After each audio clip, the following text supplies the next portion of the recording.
आता आम्ही राहिलो नाही खुळे, कारण आम्हाला फुलवायचे आहेत माझ्या भीमाच्या विचारांचे समतेचे मुळे। आज मुख्यमंत्री साहेबांच्या उपस्थितीमध्ये I am very happy today because all of you people came here. Because I am politician, but you people are not politicians.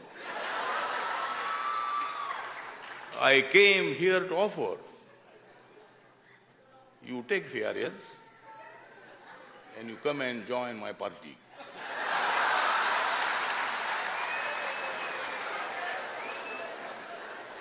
Because my mother was saying that you go and you accept any nokri, but I am not happy at that time. I was the full-time worker of Dalit Panthers of India. And I said to my mother that, no, I am not ready to go anywhere. Only I am Panther. I म्हणायची की panther, अरे panther खाणार काय panther? ठीक आहे, म्हणजे मी काय असं हे सांगण्यासाठी आलो नाही आपल्याला, परंतु या ठिकाणी मला आनंद आहे की आपल्यासारखे हर्षदीप कांबळे आणि आपण सर्वांनी मिळून आपण सर्व जे लोक जयंती साजरी करतात कुठे ना कुठेतरी, पण या सगळ्या लोकांना ऑर्गनाईज करणं फार अवघड आहे. यांना एकत्र आणणं हे अवघड आहे आणि आपल्या माणसांना एकत्र आणणं हे सुद्धा अवघड आहे.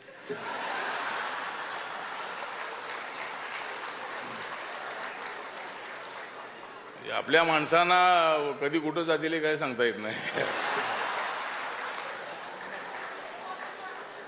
आणि एक तर आता ही जी जयंती आहे म्हणजे बाबासाहेबांचं 125वं वर्ष आहे. मी मुख्यमंत्री साहेबांना सांगतो की आपण फार लाडके मुख्यमंत्री आहात.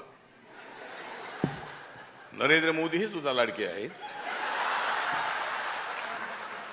आणि मी खासदार म्हणून मी सुद्धा लाडका आहे.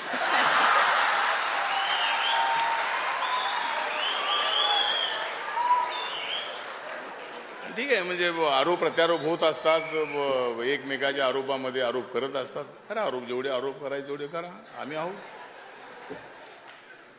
आरोप होत असतात, परंतु नरेंद्र मोदी सांगतायत की भारताचं संविधान हाच माझा धर्मग्रंथ आहे. बाबासाहेब आंबेडकर जर नसते, बाबासाहेबांचं संविधान नसतं तर हा चाय विकणारा नरेंद्र मोदी कधीच पंतप्रधान होऊ शकत नव्हता, ते सांगतायत.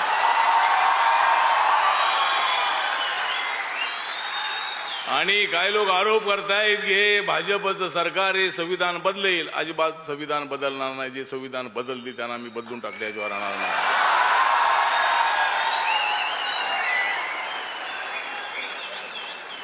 त्यामुळे संविधान बदलण्याचा विषयच नाही आहे.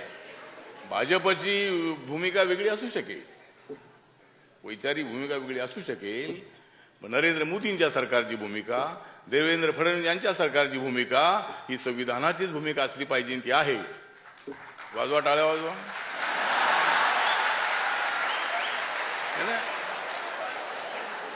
भूमिका जी आहे ती भूमिका आहे. त्यामुळं आरोप प्रत्यारोप करत असतात आणि मला म्हणतात की तुम्ही यांच्यासोबत गेलात.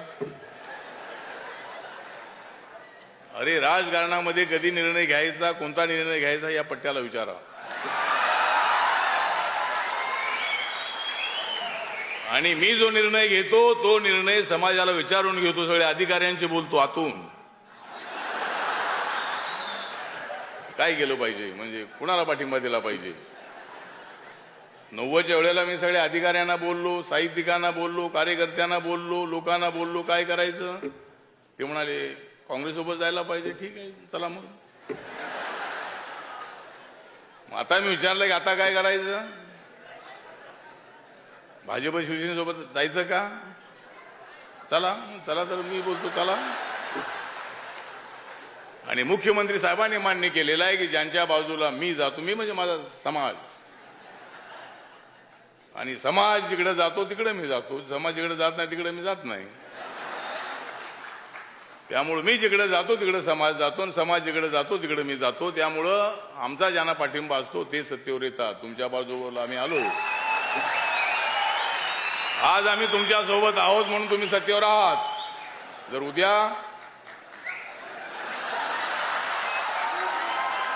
सुद्धा आम्ही राहणार आहोत, म्हणून या ठिकाणी मी आपला जास्त वेळ घेत नाही, मुख्यमंत्र्यांनाही बोलायचं आहे.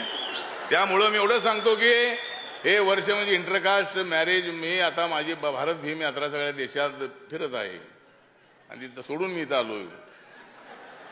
सोडून आलोय म्हणजे आपण येणार होतात, हर्षदीपने आग्रह केलेला होता आणि मी ही भूमिका मांडतोय आता की जर तुम्हाला समता आणायची असेल तर इंटरकास्ट मॅरेज केलं पाहिजे.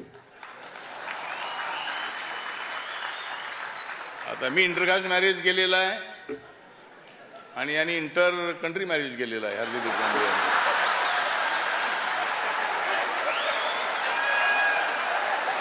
म्हणजे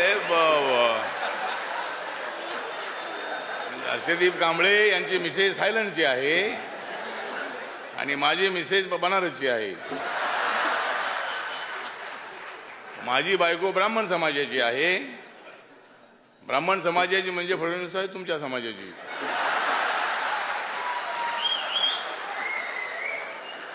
आणि माझी बायको तुमच्या समाजाची आणि मी आमच्या समाजाचा. ठीक आहे. तर म्हणून माझी मागणी अशी, आता मी अनेक राज्यालाही पत्र लिहिलेली आहेत आणि बडोले साहेब सुद्धा येत आहेत. त्यामुळे माझी मागणी अशी आहे की ज्या जिल्ह्यामध्ये जास्त इंटरकास्ट मॅरेज होती आकडे आपण काढायचे आणि त्या जिल्ह्याला 25 कोटीचे इनाम, म्हणजे असा एखादा कार्यक्रम जाहीर करा. ज्या जिल्ह्यामध्ये आपल्या राज्याच्या जास्त इंटरकास्ट मॅरेज होतील त्या जिल्ह्याला 25 कोटीचे इनाम. जे पोरग पोरगी लग्न करेल त्यांना 5 लाखाचं आर्थिक मदत आणि दोघांना एकाला सरकारी नोकरी, दोघं म्हणजे असा एखादी स्कीम अनाऊन्स करा. आणि जर सरकारी नोकरी मिळाली आणि त्याने जर डायव्हर्स घेतला तर नोकरीला सुद्धा डायव्हर्स. नाही म्हणजे अशी एखादी स्कीम जाहीर करा आपण. बडोलेचं साहेब, मुख्यमंत्री साहेब पण इथं आहेत. असे काय जर आपण हे अनाऊन्स केलं म्हणजे इंटरकास्ट मॅरेजसाठी आपला सरकारचा प्रोग्राम आहेच आहे, तर असा एक आपण प्रयत्न करा. आणि आंध्रामध्ये कर्नाटकमध्ये आपला कायदा आहे, म्हणजे आपलं जे बजेट आहे ते बजेट लॅप्स होऊ नये. यावर्षी बजेट राहिलं तरी पुढच्या वर्षी ते वापरता आलं पाहिजे. यासाठी कर्नाटक आंध्रामध्ये कायदा आहे अशा पद्धतीचा कायदा करा. आणि आमच्या बौद्ध समाजाला सवलती मिळालेल्या आहेत, पण रेकॉर्डला बौद्ध लिहिलं की आम्ही बाहेर. म्हणजे आता परिस्थिती अशी आहे की म्हणून आपल्याला एकदा भेटलोय आम्ही आपण, आणि मी दिल्लीमध्ये आहे. मी मोदी साहेबांना सांगणार आहे की लवकरात लवकर करा हे, नाहीतर आमचा समाज फार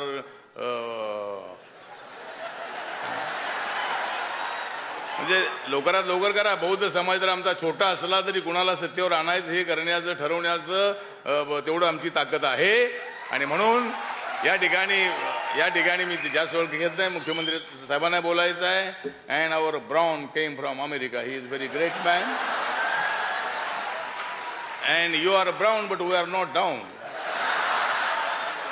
We are going up and up because our society is also going up and up. Our many students are also becoming the IPS, IAS and professor and working. And very officers are also